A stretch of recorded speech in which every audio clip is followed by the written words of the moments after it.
So this is just a video of the day that I went down to Dorothy's speed shop in North Devon.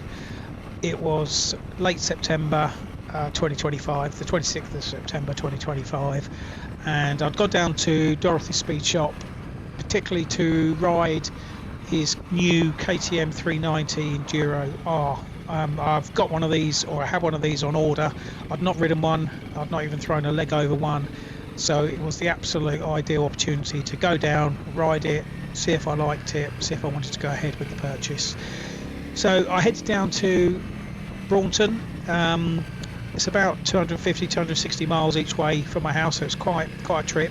I travelled down there the night before, and I slept in the back of my Volkswagen Caddy van just at a campsite, Knobfield, just in Braunton, and then travelled round to Dorothy's speed shop the next morning.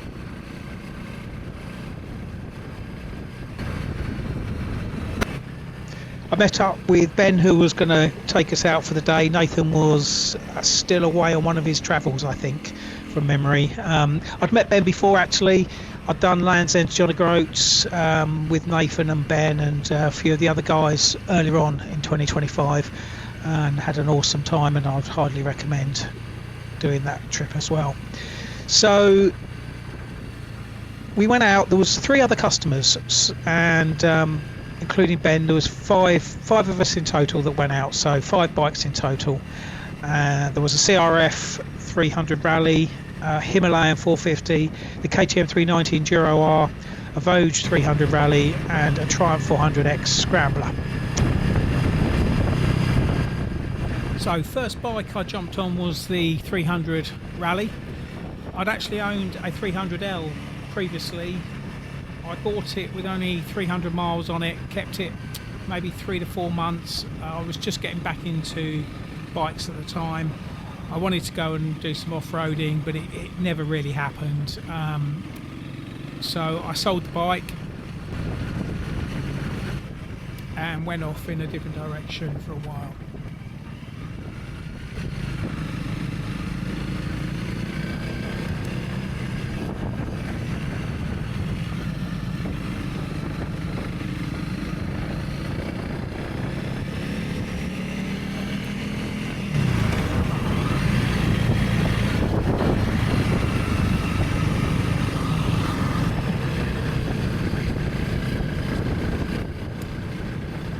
It was actually coming up this hill that I remember thinking to myself, you don't need any more power. Then what's this, 28 horsepower? For a travel bike, for a dual sport, this does absolutely everything you'd want it to do on the road. Yes, it's fun going faster, and maybe if I had 30 or 40 kilograms of underpants packed in the panniers, it'd be a bit more sluggish, but it really is a nice bike to ride.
So next I took out the Triumph 400X Scrambler.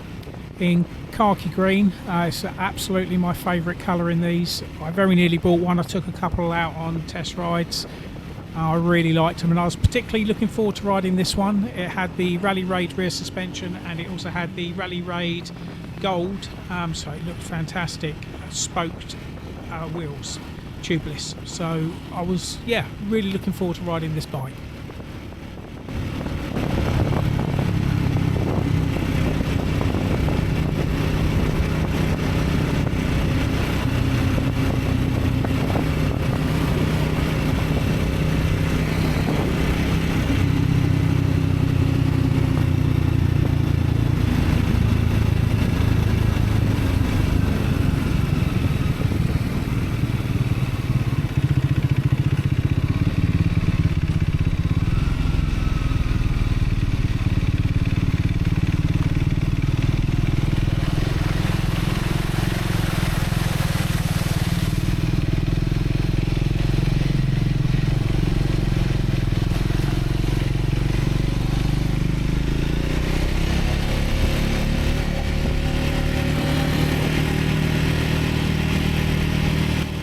Now, compared to the other bikes that I rode today, the handling on the 400X obviously felt much sharper, much keener to drop into the bends.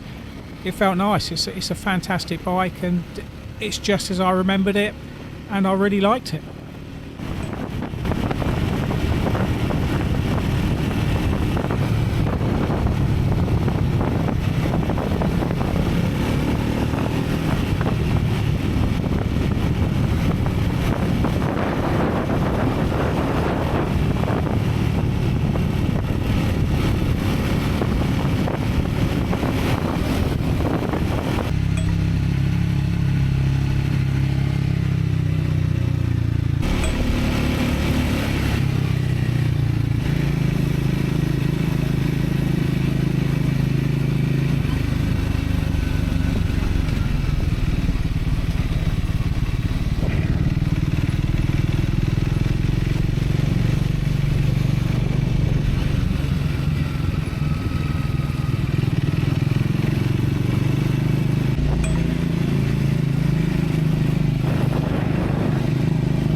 This was the one I'd come to ride.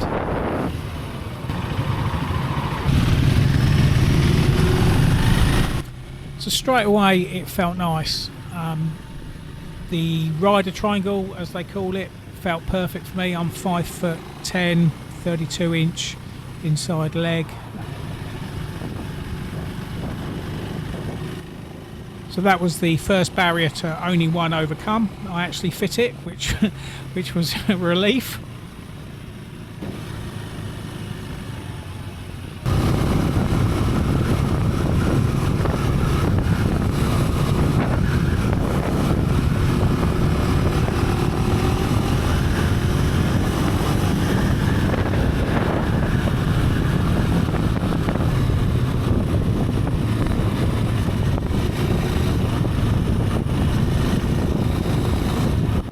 So riding the KTM on these kind of roads, fast flowing A and B roads, especially in this kind of weather we were having, it was a lovely bike to be on.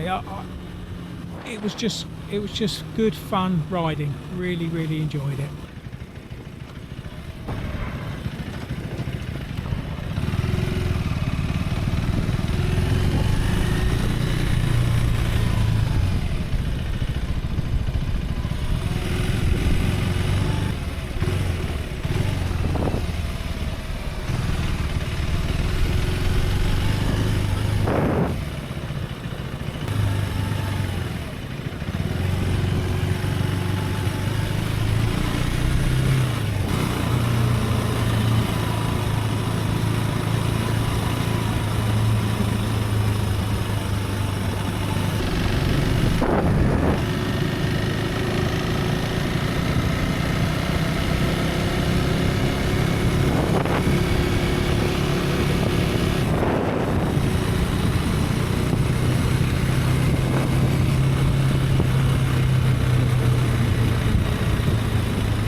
I'm just blown away by the amazing scenery we have in this country. We are so lucky, and if the sun's shining like it was today, I don't think you can beat it anywhere.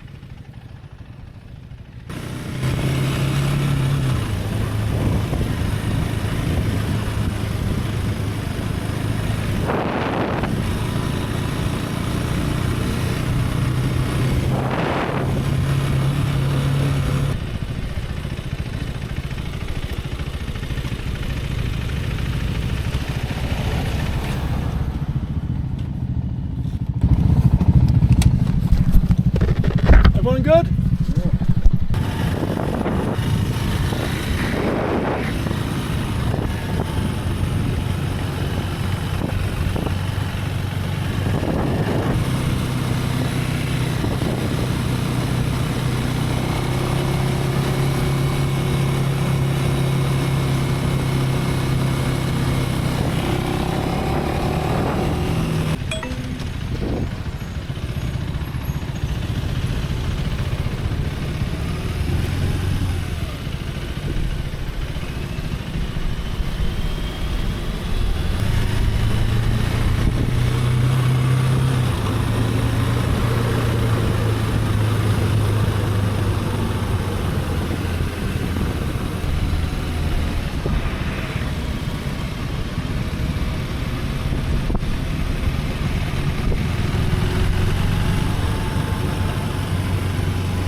So time for some lunch.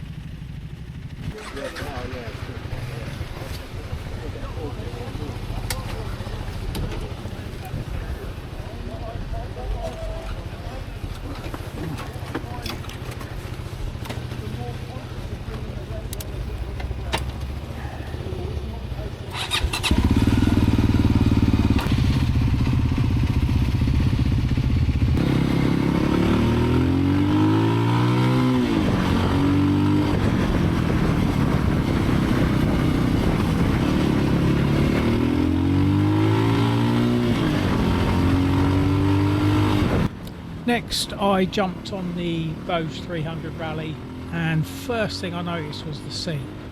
Jesus, it felt like a plank of wood.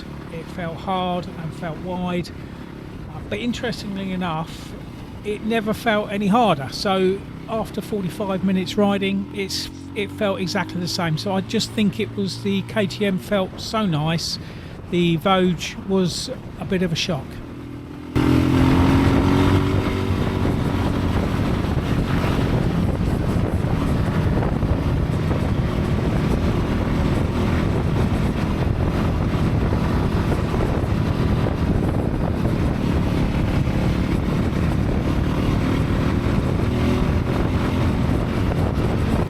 So I guess that's the whole purpose of these days. You can literally ride back to back very similar looking bikes, very similar spec'd bikes, but it's not until you jump on them and you feel them that you can notice the subtle differences. And what I found was a harsh sounding engine. Others loved it. They found it so much better for them than the Honda.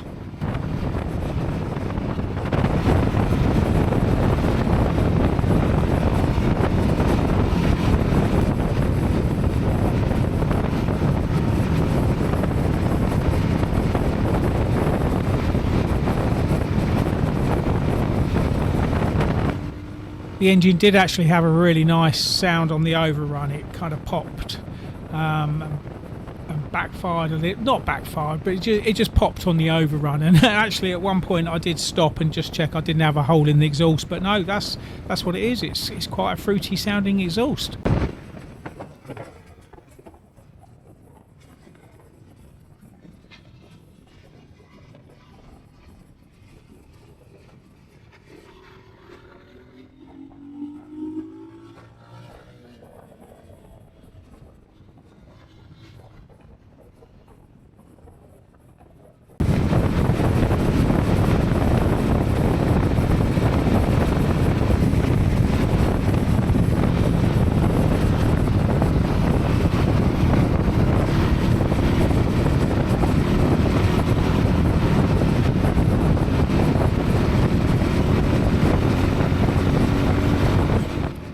these Voge 300 actually offer really good value for money. I know Ben, who was leading this group, he's personally got one, and I was chatting to him when we went on the Land's End to John O'Groats earlier on in the year, and I think from memory he's done about 17,000 miles on his. He's been all over. I think he went to Iceland. I might be wrong on that, but he's certainly gone down to Italy, I think, on it, and through down into Spain. And I think it's been, apart from a wheel bearing, I think that's the only problem he had with it. So what an amazing bike for the money.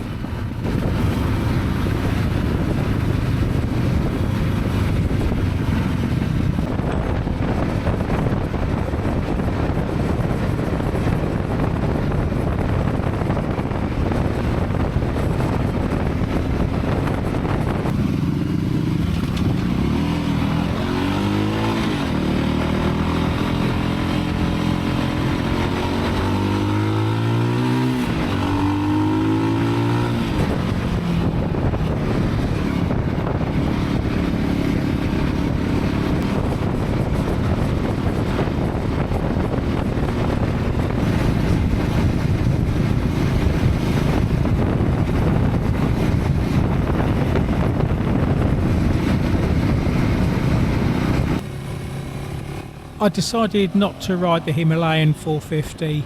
Not that it's not a good bike. I'd ridden one recently. I thought about possibly buying one, but it wasn't for me. So I thought I'd jump back on the KTM and have another go on that one instead.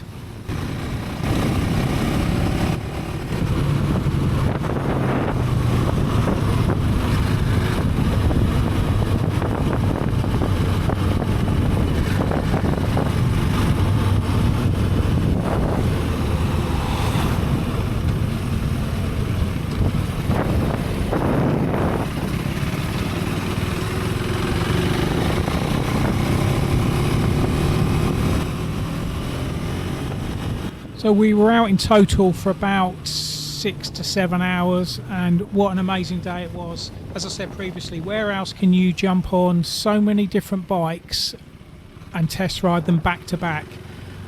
You can really drill down into what works for you, what doesn't work for you. In the end, I decided the KTM was the bike I hoped it would be. Yeah, I know they had issues right at the beginning with the fueling, which have all been long sorted now.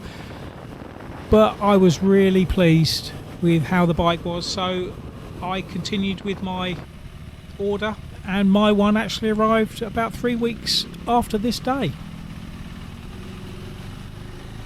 I would highly recommend anybody do one of these A2 downsizing days. I'd actually do it again just to ride bikes down in North Devon. I mean, it's a beautiful place to go. I thought I knew Devon fairly well. I used to go down there a lot, and most of these roads I didn't know existed. And as I say, I'd go back down and just do another day down there, ride different bikes, and enjoy the scenery. Highly recommended. It was £225, I think, for the day. Money well spent. Thank you, Ben, and thank you, Nathan.